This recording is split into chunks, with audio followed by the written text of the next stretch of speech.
I've often said in the past that the Massachusetts is my favorite ship in this game, and I haven't played it recently. It's been months, honestly, and I decided to play it again and got this one game, and well, I need to play it more. That's what I've discovered, is I need to play the ship more because it's really, really good, even in these kind of tier 10 matches.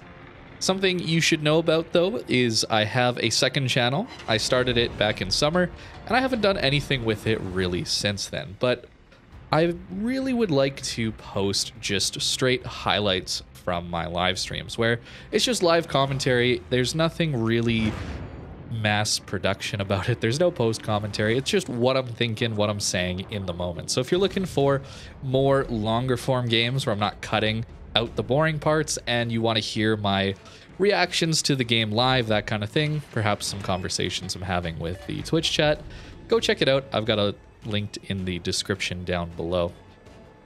On to the Massachusetts, though. This ship really does struggle at range, and being against tier 10s that have a lot of range makes it a little bit rough. The other problem with being a tier 8 in a tier 10 game, of course, is that it's a lot harder to have a large battle impact because your ship just wasn't meant to fight tier 10s all the time. So having a large battle impact really relies on positioning and getting yourself into positions where you can maximize the strengths of your ship. So a Massachusetts needs to get close. You got slow, floaty shells that have very little range. You have great secondaries, and of course, the bread and butter of the premium American secondary battleships is that fast cooldown heal. Having a 40-second heal is awesome, and a ship like Massachusetts can really benefit from that when it's, say, trying to bow tank or trying to run away, that kind of thing. Having that quick access to more HP comes in clutch when you're trying to, well, try and play at close range is really the thing. So as I say, it's poor at long range. We get a double citadel. That is all RNG, guys. It's not something that you're going to get consistently, especially against a Vladivostok that has quite a thick armor belt there. So pretty lucky salvo there for sure, but hey, we'll take it, right? The Massachusetts secondaries, of course, have been nerfed quite heavily since the secondary rework, and that's really unfortunate. The accuracy, of course, that it can get at its maximum potential is still the same, but the old Massachusetts got that secondary accuracy right away. You didn't have to wait that 40 seconds, so maybe that's another reason I haven't been playing it as much since it got nerfed. But as always, the fast swap to HE is incredibly valuable on these American battleships. The special commanders, if you didn't know, give you a upgraded gun feeder that gives you 75% reduction to shell swap time instead of just 50. That's how we're swapping from AP to HE so quick, and are able to hit a DD for actually a decent amount of damage.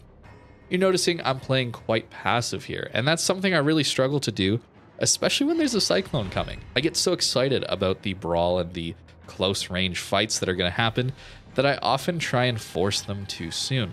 And this one I managed to stay at the back long enough for the cyclone to actually kick in before I decide to push. It also helped we didn't have a lot of information on this flank, and that there's two Shimikazes, so you're kind of forced to play at the back unless you want to die instantly to a Shimikaze crossfire torpedoes. That's pretty scary stuff. Also, it helps our team is winning the A flank, so I don't really feel the need to push here.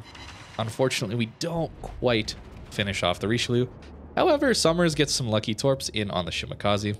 Well, I shouldn't say lucky. He probably was trying to torp the Shimikaze based on RPF or something, but hitting a DD is a bit of RNG given torpedo spreads, right? Prince Ruprecht coming out broadside. We actually had a huge hit on this guy earlier in the match. I was pretty surprised by how much we were able to do to this guy. And now that he's broadside, we should be able to do decent damage again. Yeah. Massachusetts, of course, has North Carolina guns. They just aren't as accurate. They don't have the Sigma, but in the replace of 2.0 Sigma going down to 1.7 Sigma, I believe, it's a pretty big drop in the Sigma, which is basically how often your shells are going to go towards the center of your aiming, your dispersion circle, your dispersion of ellipse.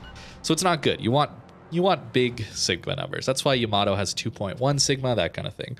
Accurate ships have better Sigma. Massachusetts has bad Sigma, but your minimum dispersion ellipse, so that's the absolute tightest the dispersion can be, is actually better than the North Carolina. So that's how you get some of those crazy accurate salvos out of a Massachusetts, even though it really shouldn't be getting those. So there is a bit of a trade-off there. You would certainly prefer to have North Carolina dispersion, but it's not all bad with the Massachusetts. And of course, you're getting such a tanky ship in return.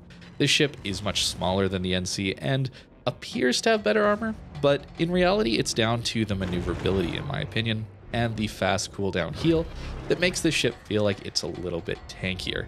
I think having the extra torpedo protection is also a really nice benefit. And even though the secondaries, I say, have been nerfed, they're still incredibly useful. They light fires all the time, and against lighter armor targets, they do really solid damage. They're just not the all-powerful German battlecruiser secondaries, right? Those ones have this exact same dispersion, but can pen battleship hull at 32 millimeters. So they're not quite that powerful, but your ship is much better, in my opinion. You've got better armor, better main guns, and you've got just a better heal. The heal is just so valuable on this ship, and one of the reasons that I really enjoy it. We've got ourselves into a bit of a problem situation here. There's a Richelieu coming up on our broadside, and even though the Richelieu doesn't have the best accuracy out of its main guns, it more than makes up for it in the pen. So we're in a bit of a dangerous spot here showing this much side. However, he doesn't aim under our turrets, and we get away with one. Certainly get a little bit lucky here. But most games have a bit of luck in them when you get a really good one. We're already up to 120k damage in this tier 10 game, and our team's basically won. I think that's safe to say at this point, given the enemy team's positioning. We just need to hold out and survive here. And of course, like I mentioned earlier, and quite a few times throughout this video, the heal lets you survive so many of these situations. We're focusing down the Richelieu since he's lower HP than the Vladivostok, and he's easier to do damage to.